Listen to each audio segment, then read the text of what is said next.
បាទជំរាបសួរបងប្អូនទាំងអស់គ្នាមួយរយៈពេលចុងក្រោយនេះយើងឃើញថា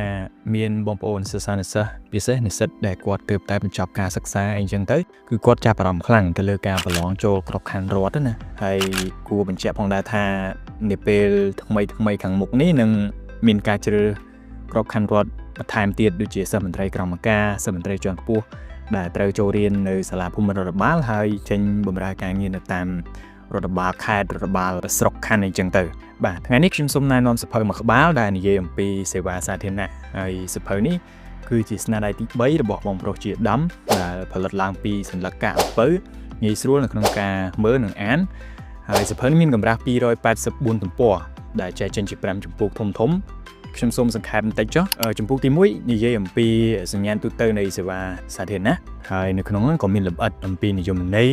លក្ខណៈសំខាន់ផ្សេងទៀតរបស់រដ្ឋបាលសាធារណៈ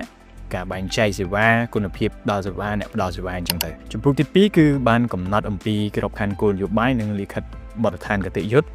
ហើយជំពូកទី3ពាក់ព័ន្ធនឹងគោលការណ៍នៃការផ្ដល់សេវាសាធារណៈជំពូកទី4យន្តការច្រកចេញចូលតែមួយហើយជំពូកចុងក្រោយហើយសំខាន់ដែរបាទគឺពាក់ព័ន្ធនឹងអភិបាលកិច្ចល្អនៅក្នុងការផ្ដល់សេវាសាធារណៈនៅក្នុងជំពូកនេះវាសំខាន់ដោយសារតែយើងសង្កេតឃើញនៅក្នុងការប្រឡងក្របខ័ណ្ឌរដ្ឋកន្លងមកគឺមានប្រធានបទឬក៏មានសំណួរខ្លះពាក់ព័ន្ធនឹងអភិបាលកិច្ចឧទាហរណ៍ប្រឡងចូលក្របខ័ណ្ឌមន្ត្រីក្រមការនឹងជាន់ខ្ពស់អីចឹងគឺដើម្បីទៅ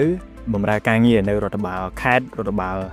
ក្រុងសុខខណ្ឌអញ្ចឹងទៅអញ្ចឹងគឺពាក់ព័ន្ធនឹងអភិបាលកិច្ចល្អការគ្រប់គ្រងការដឹកនាំនៅទីនោះដូច្នេះបានជាមានប្រធានបទពាក់ព័ន្ធហើយនៅក្នុងសៀវភៅនេះគឺ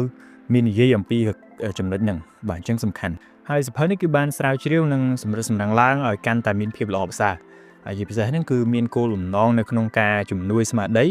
ដើម្បីឲ្យសមស្របនឹងការធ្វើបដិវត្តកម្មកែតម្រង់រដ្ឋបាលសាធារណៈរបស់រាជរដ្ឋាភិបាលណាបាទមួយទៀតក៏ដើម្បីជាការផ្ដល់ចំណេះដឹងបន្ថែមទៅដល់សិស្សនិស្សិតអ្នកស្រាវជ្រាវក៏ដូចជាសាធារណជនដែលគាត់មានគោលបំណងនៅក្នុង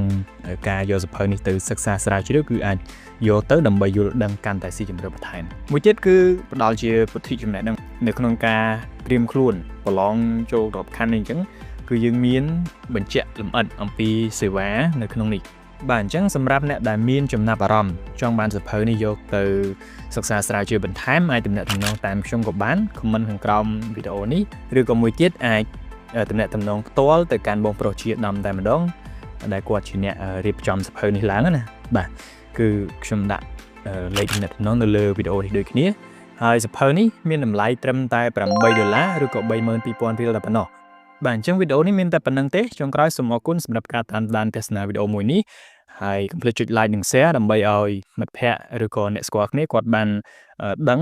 ក្រែងលោកគាត់មានចំណាប់អារម្មណ៍ចង់បានសៀវភៅពាក់ព័ន្ធនឹងសេវាសាធារណៈនេះដែរយកទៅពង្រឹងសមត្ថភាពទាំងអស់គ្នាបាទអរគុណហើយយើងនឹងជួបគ្នានៅវីដេអូក្រោយ